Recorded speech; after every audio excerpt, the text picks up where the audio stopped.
How is that for a great talk title? I mean, this is Youth Scranton, right? It's a great conversation to have amongst friends. I saw these recently on Twitter, and they just crack me up. "You're not the boss of me," I whisper, as I make my 4 different lunches for my kids, from sarcastic mommy of 4. And Jen Scott says, the 2-year-old grabbed my cheeks, looked into my eyes, smiled sweetly, leaned in close, and coughed in my face.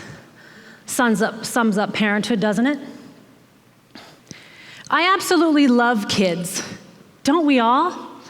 These are my nephews, Gavin and Jordan, who secretly got into a makeup stash and had all kinds of creative fun.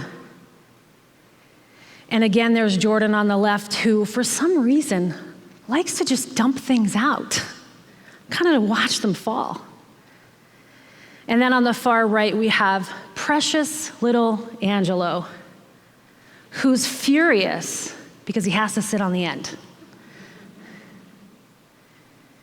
Now, over on the left where the arrow is, that is actually a gymnast bar in the middle of my friend's living room because her daughter, Santa, doesn't want it in the basement. And finally, there's a new movie coming out, and it's Formal Dining Room meets Barbie. Plastic pink wins. Several years ago, I began my professional coaching certification, and at the same time, I was also involved in many parenting support groups for families in crisis. And it was a very, very rewarding, but also a very taxing time. I will tell you that some of the challenges in being around families in crisis is that there is much of a helpless feeling. We can't just take the pain away. But what we can do is sit with someone in pain. I reached the end of my coaching certification process, and it was time for me to determine my niche, that population I was destined to work with. I was out in Phoenix at my coach training, and my mentor, Barbara, came over and said, "Okay, well, Shannon, have you picked your niche yet?" And I said, "You know, Barbara, I'm tired of dealing with the families in crisis. You know, there's always some type of trauma that they're chasing. There's always some other thing that happens in their lives that they just can't get a hold of it. They keep getting up and trying again and again, but they just can't seem to get ahead of the chaos.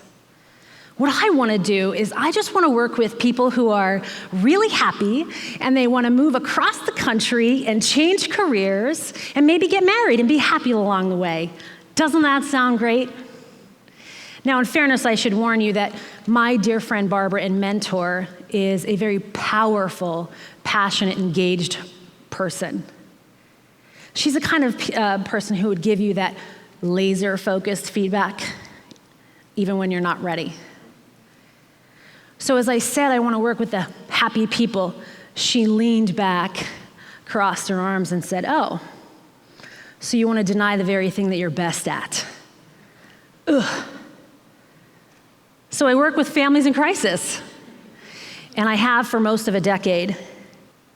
I also am the parent of a beautiful set of twin girls who were toddlers at the time but are now 24 years old, and a proud mama bear of a handsome and intelligent 16-year-old son.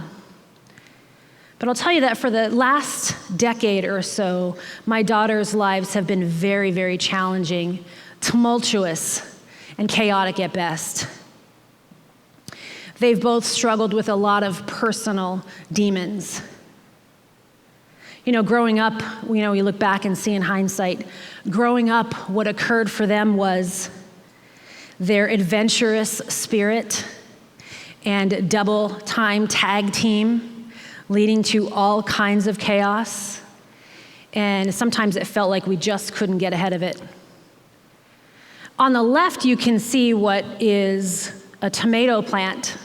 One summer, my daughter, 13 at the time, was working for our friend's local garden center.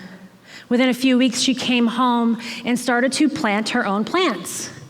I was just so proud and happy that she was taking on a green thumb. The next Saturday, my husband was about to pressure wash the deck, and I saw him through the kitchen window and said, wait, I don't want you to ruin her plants. Let me protect them, and I put them all on the side. A few weeks later, a friend was visiting who happens to also, at the time, have a very creative teenager. And we're sitting out on the back deck, and I'm boasting about my daughter's green thumb and just how wonderful it is. And she went over and she looked a little closer, and she said, Shannon, those aren't tomatoes. That's marijuana.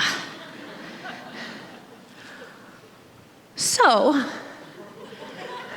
I am the parent who was rescuing marijuana plants for my teenager. Do you see why I hate kids? People know that I say that a lot. In fact, I've probably said it a few times already today.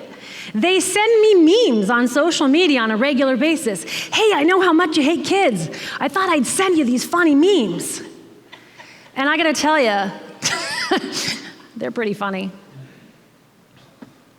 But the truth is, I don't hate kids. I stand here sincerely pledging to everyone present that I love kids. In fact, I love my kids more than my own breath. But what I hate is not being able to save them from themselves. And what I hate is not knowing if I'm going to get the phone call from across the country for the second time. Mrs. Sennefelder, your daughter's here in the ER. I don't know if she's going to make it through the night. We think you should get on a plane. I've had the same cell phone number for the last 10 years. I have all kinds of random people saved that are friends of my daughters or supposed friends of my daughters who pretend to be friends, but they're actually drug dealers who would sometimes be very insistent and call my daughters a lot. It got to the point where, at one point, I called Uncle Timmy back and said, look, you gotta stop calling my kid. She's got a family who loves her desperately, and we're trying like heck to help her through this hard time. Give this kid a shot. He called me back and said, wow, in all the years I've been doing this, I've never had a parent fight for their kid like that. Uncle Timmy and I had a very long conversation that evening, and by the end, we were about to make a deal. Yep. Making a deal with a drug dealer, saving marijuana plants. That's me. Uncle Timmy and I made a deal that if he would stay away from my daughter, I would coach him. Because after all, he was actually interested in changing careers. Those are the easy ones, right? Needless to say, it ended well. However, the good news is that he stayed away from my daughter, and that's what mattered the most. What I'll tell you is that over the years, this has become my absolutely most favorite word. What I've seen is a theme that recurs again and again for families. I have seen families whose lives are ripped apart because a teenage son punches his mom in the face and then punches holes in the walls before the police come and have him arrested. And then guess what? 4 hours later, they get to pick up their child because, after all, they are the responsible parents. I've seen a mom whose son has ADD and struggles to find ways to cope with his aggression.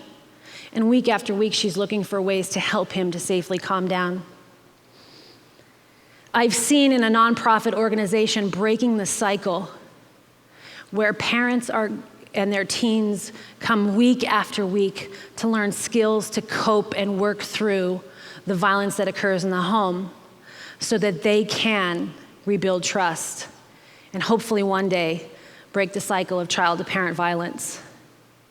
And I've noticed a few things. In fact, it's become a pattern that I've now identified as 4 basic skills that I would challenge you to consider as valuable for resiliency. And by the way, the easiest thing any of us can say is, wow, not my family. Thankfully, that doesn't happen to us. I don't know anybody who's struggling like that. The truth is, whether you are a family in crisis or have been a family in crisis, you know someone who has been. In fact, this room is filled with talented young people who may or may not be struggling with bullying, self-identity, or being the best and the fastest and the one who's going to fit in. This talk is for all of us. So what I've learned to see often is self-efficacy. In parents and teens who are willing to own their own greatness, recognize the strengths that we have, and model this behavior. It's so easy to judge other people and find fault in others, but what if instead we looked for the value that other people bring? What if we actually acknowledged our greatness for a change? The ability to problem solve. Imagine if you have little children with little problems, and instead of us just fixing them for them, we help them figure out ways to solve them themselves. There's a better chance you're not going to turn into teenagers who are aggressive and violent in the home. Optimism. It is a relentless, daily, rigorous commitment to be focused on what is positive and possible in the world. Man, there are so many things going on in social media that could just bring us down. Imagine if we focused on the stuff that's possible instead of everything that's going wrong. And the value of social connections. Ladies and gentlemen, this may or may not be the hardest one for most of us. I know I'm challenged with it myself. We've got to put down the social media and the phones. Imagine what it would actually be like to spend an evening with our families and model for them the value of human connection, asking them how their day was and waiting for the answer instead of saying the proverbial, just a minute, and continue to stay away from our families.